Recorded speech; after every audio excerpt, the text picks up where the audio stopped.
Why Christianity? So I focused most of my videos on why I choose traditional Catholic Christianity in particular. That's what most of my videos are about.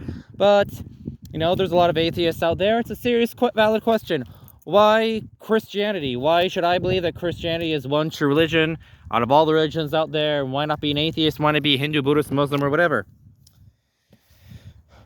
Valid question. So I thought I'd make a short off-the-cuff video, short-ish, about that topic. So, for starters, is there a God? I have actually never seriously considered atheism as a viable, intelligent option. Largely for the simple reason that it leaves some very deep philosophical questions unanswered. Look around here. Why does this exist? How did this come to being? Like, even if you, not just how it expanded, which, by the way, the expansion in the universe as etc., and how they formed energy and atoms, etc. That's statistically by itself is like very rare, very difficult. I'll get on that. But even that those subatomic particles even exist, why does it exist? Stephen Hawking put it quite well in his work Against Time, and his work A Brief History of Time. Science can explain why the universe exists. It cannot explain why it goes to the trouble of existing. So that's basically one of the reasons why I do believe there has to be some sort of God. And that is not even the simple fact of the matter that why I believe. Fact of the matter, why I also agree with the Paley's watch argument. So for example, which essentially you see, let's say you see this. Here's my rosary. You see this rosary lying here on the ground. What made that rosary come into existence? And how did it get there? You'd think that someone made it, it doesn't, and someone put it together. Same with the universe. You have a very highly tuned universe that, statistically speaking, the chances of it coming out the way it did are microscopic. And the fine tuning of it, it's just baffles belief. Atheists try to argue against this by saying, well, maybe we just have a universe that just keeps on oscillating back and forth, and eventually you roll the dice and you end up with this. Yeah, here's the thing. That theory is itself untestable, which the principle of science, you want to have testable theories. That theory is untestable because you cannot examine things past the singularity. Laws of science as we know them would break down. And even if you, so what causes all that oscillation to happen is another very serious question. And even then, subatomic particles, why do they go to the trouble of existing? And well, and usually the response to that is, well, why just put the universe at a God? Why not just have this is because it's here? For the simple reason that it doesn't things do not self-create, pop out of the blue. It just is. The universe is a moving, complex universe. Is obviously something that begs a lot of questions. And like, why not just say a massive AI made it? Let's put it in that term. It just seems more logical than just it is, because it's there. Philosophically, it has more logical. The belief in a God of some sort is just more. It's more consistent with the evidence we have before us. Fine-tuning the mere existence of the universe at all and that the idea that something made it and called it into being, that it is not, and that the universe is not eternal, is verifiable by fact. Time breaks down at a singularity, so there's literally been no time to make things. That there was absolutely nothing. Things just infinitely small and for no reason whatsoever just exploded into the created time, self-replicating particles, and humans that could observe the universe. What caused that? Because it is not a very philosophically sound explanation, period.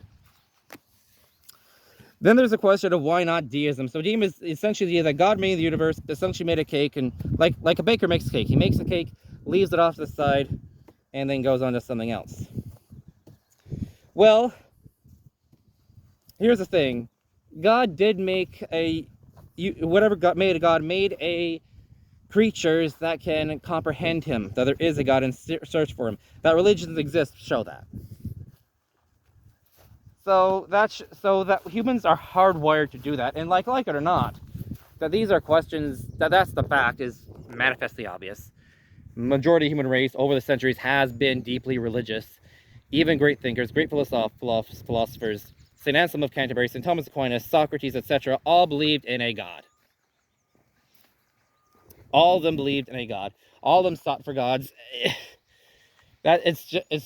So we are clearly fine-tuned to do that. So there is probably an intention. So if there was if this God was making the universe like a baker bakes a cake and sells it at a store and doesn't think about it after, it still asks the question of why. Why did he make it? There is a purpose for a cake. Like cakes are made to be sold or eaten or something. There is a reason why God made the universe. And that we have beings in the universe that can think about God, how we were made. Like God could have made why was the universe hardwired in such a way that would happen? God clearly intended for the universe to be made, for his creation to seek the creator. So we are looking at very much looking at a universe. We're very much looking at a universe for that reason. I would argue we're looking at a universe that has a God that is interested in us, that seeks us, and that wants to know us. That humans seek religion at all shows that God wants us to seek him, which means we are also looking at a personal God, such as in Christianity, Abrahamic traditions, because he wants to be worshipped. Like, and first of all, and that God will be capable of that. Like, we're talking about a God with infinite power. Even if you don't want to, I won't even argue about the God being infinite power, but powerful enough that he is certainly capable of observing everything that's going on at the same time. So he's capable of having relationships with us and wants to know us, and that's something he wants to do with everyone. So you're looking at a personal God like what you get in Christianity now. So why, of all the religions in the world, why Christianity? Well, here's the thing. A lot of the religions aren't even in the running for seeking for a God like that. Buddhism, for example. Buddhism, for example,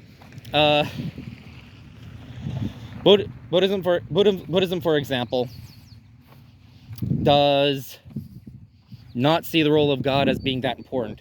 Like, I remember hearing that when Buddha was asked, where did the universe come from? He acted like it was an irrelevant question, and he just cared about karma. Well, if there is karma, why is there a law of karma? What put that law of karma in place? Might that have a role in understanding how we should break free of that karma, essentially? So one of the big reasons why I'm not a Buddhist and don't follow any of the Dharma traditions. Okay, you have this playbook. Okay, then Buddha didn't invent that playbook. He just supposedly uncovered it. Okay, why is that a playbook there? Why is there a spiritual entities and spiritual order? Maybe we should ask the person, talk about who put that spiritual order in place to begin with, and why it is that way, and maybe that might tell us something about how we should do things. Like maybe you should look at there's an instruction manual somewhere, or of some sort. So which is again one of the reasons why I would not look to philosophy. You should look to look at a divinely revealed tradition, because it has been, even if you're younger creationists, at least 6,000 years, probably way more, since the beginning of the universe, and humanity began its search looking for God. And if we have an interest, God is interested in having a relationship with us, like we've already established or argued for. It therefore, a knowledge conclusion is that God is it's not probably a one-sided search. So we should be looking to within one of the revealed traditions that exist today in some fashion. I would certainly argue, not again. So, and furthermore, but even establishing the Buddhism, Jainism, they don't even play. God doesn't play a big role in it at all. They might be gods, but they see the gods certainly of the Hindu tradition, which is again why I would, which at least are not, they're part of creation as well, which also explains why with Hinduism and neo-pagan religions, the Greek paganism, Egyptian paganism, these gods the gods of these religions themselves are parts of creation. Like in Hinduism, for example, and the kami are, they're just forces of nature. The gods of Hinduism, they're seen as Brahman, and they're seen as like a oneness of all creation. We are not looking at creation as being God, as we've established. It is something that was finite. The creation is something that's finite, made. It is not in itself God. We're looking at something that put creation in order, that is over and above it. Which is again why I also reject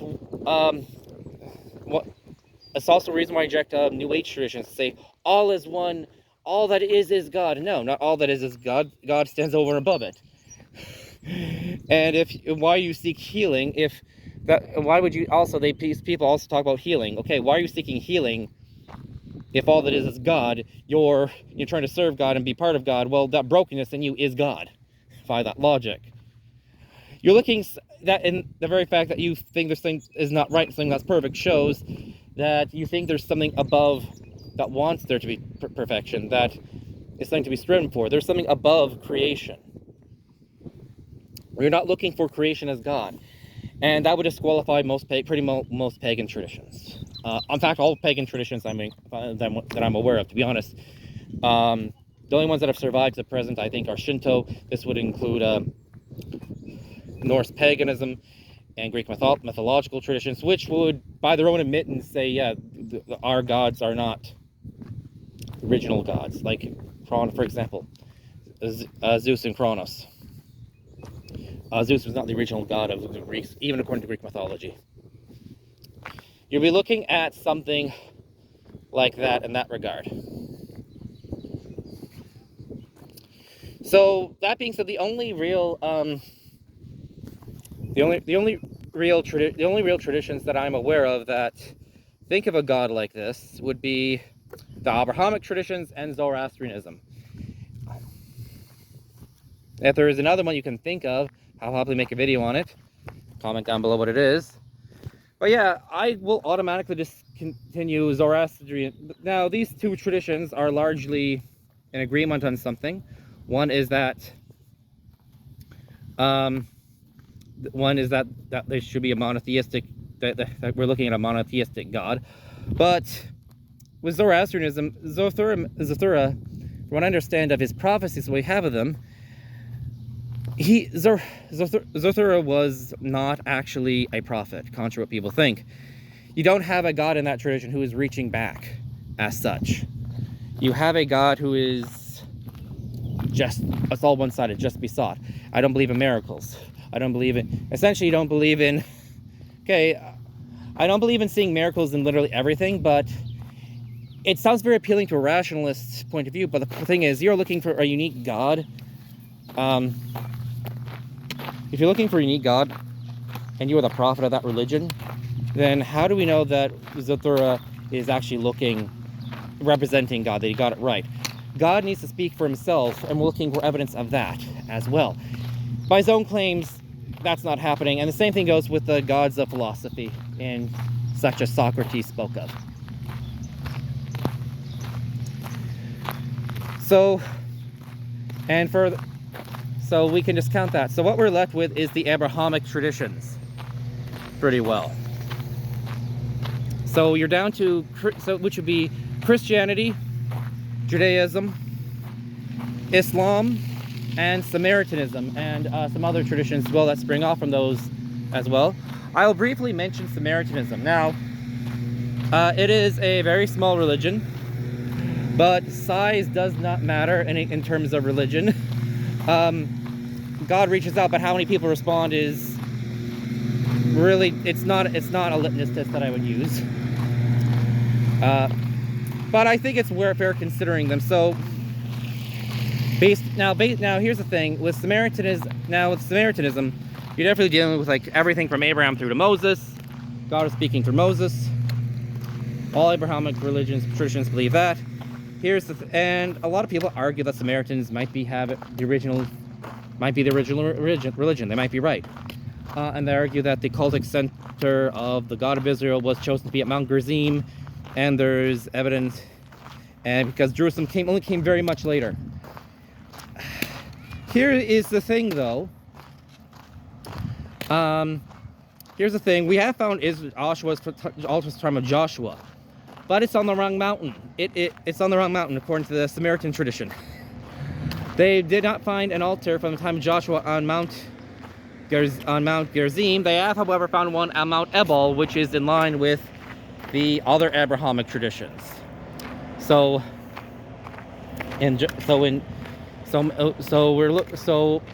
essentially, those who don't know, God told Moses, when you come to the promised land, build me an altar of earth, etc.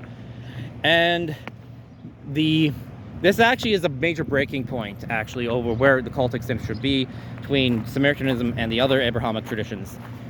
The other Abrahamic traditions say, we got Mount Ebal, build it here for now, but later on I'll reveal my true place of worship for worship to you, etc. And it should be centered on the tabernacle. And the Samaritans say, no, it needs to be Mount Gerizim. And that's where the place of Mount of Blessings is, and that's where the altar should be. They found the altar from the time of Joshua, and it is on Mount Ebal, which is in the city of Nablus. It's right between the two.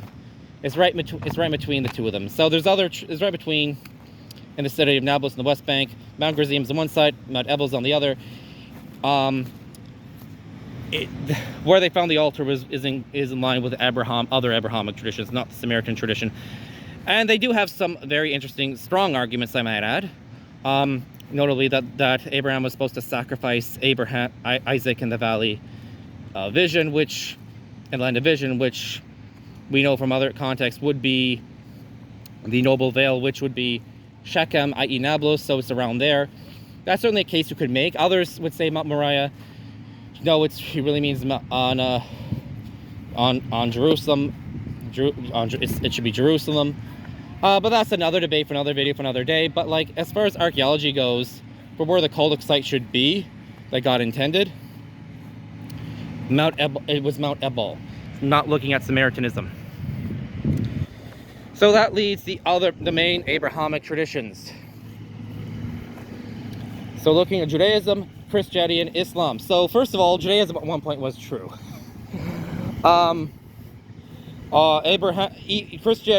Christianity and Islam, for example,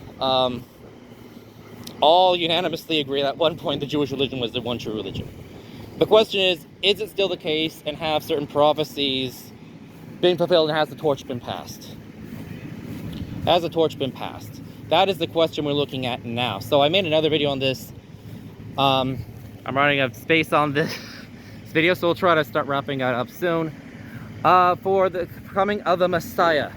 So there is a promise of a Messiah to the Jewish people. And when should it happen? So in Isaiah 53, we do have a prophecy about a suffering Messiah.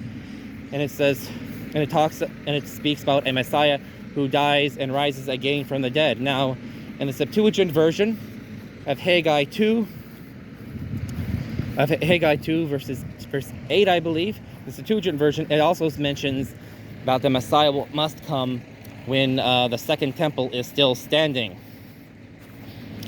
Others would give. So if you accept that, by the way, the many Jews were accepting the Septuagint in practice as a legitimate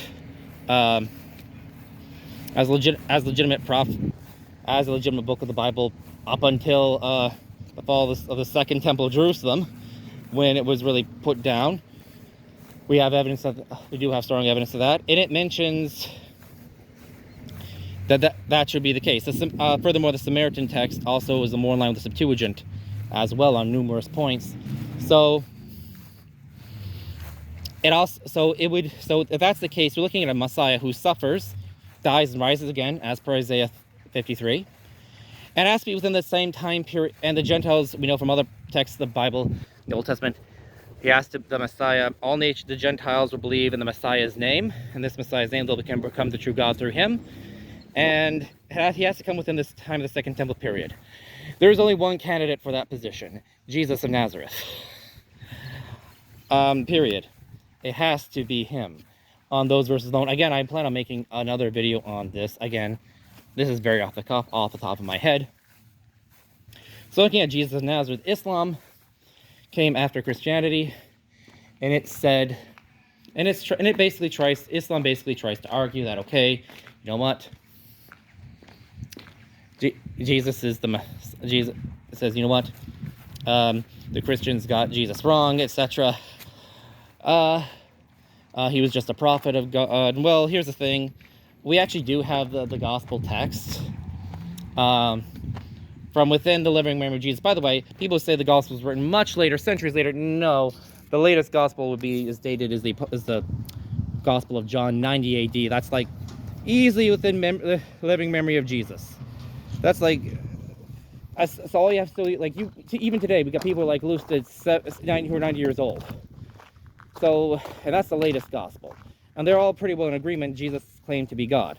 Matthew's gospel applies the word Kyrios to Jesus, addressed to him by fellow Jews, which, by the way, you know, from I remember hearing that Josephus was supposed to have said, the Jewish historian, that is a title only applied to God among Greek-speaking Jews. They would have known what Kyrios meant. Not rabbi, not Rabban. Kyrios, he was referred to as Lord, not just teacher. He says in John's Gospel, before Abraham was, I am. I am which is clearly reference to Jesus claiming to be God. Jesus clearly claimed to be God, and there are various other passages throughout the Gospels. I should really make another video on this topic as well. I believe I released another video on my belief in the Holy Trinity. Check it out. But we are looking at Jesus absolutely claiming to be God, period, and a God Messiah. There's even St. Justin Martyr, you know, in the early church, commented on one of the Psalms. It says, lift up your head, all you gates, and be lift up eternal gates, so the King of Glory entered in. He always comments, why do the eternal gates and the angels in the Psalm, even it's made about the Ark of the Covenant coming to the temple, it's the question, why do these angels not know who the God of Israel is? Why don't they recognize him? Why don't they recognize the Ark? Anyone would. It's the Lord of hosts, the King of glory. He comments that, he comments on it, that this is actually a prophecy, that God has become man. God, and this is in line with the God we've spoken about. A God who can make a sentient creation and who wants to enter into it. So think about you guys as a gamer. If you're a gamer watching this, you get it. You probably will get that. Like, you like playing Fallout. You like playing Fallout. You like playing Skyrim, maybe. And you like being that NPC who engages with the other NPCs. That's kind of like, it's a way of thinking, not exactly accurate, like, or anything like that, but God wants to enter his own creation. He wants to redeem it. You're looking at a creation that needs redemption, because clearly we are screwed up. I don't think anyone would challenge that. We sin infinitely. We need an infinite God who atones for us. That's what Jesus did on the cross for us. And that lines up. He's God is above his creation, but also wants to engage with it deeply, personally.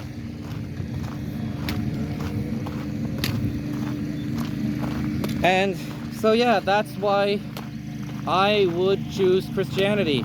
And of all the versions of Christianity, I just filmed another video about this. I'll try to post these two close to each other. This is part 1 and 2 in a way. But I would say it's traditional Catholic Christianity, because based on what the Church Fathers wrote about the apostles handed down to them, about Jesus, about the papacy being in the true church, about belief in the real presence of the Blessed Sacrament not only being a thing, but being mandatory to salvation. It's traditional Catholicism. It's about the papacy. It's about that. It's traditional Catholicism. It's the only one that adds up in the end.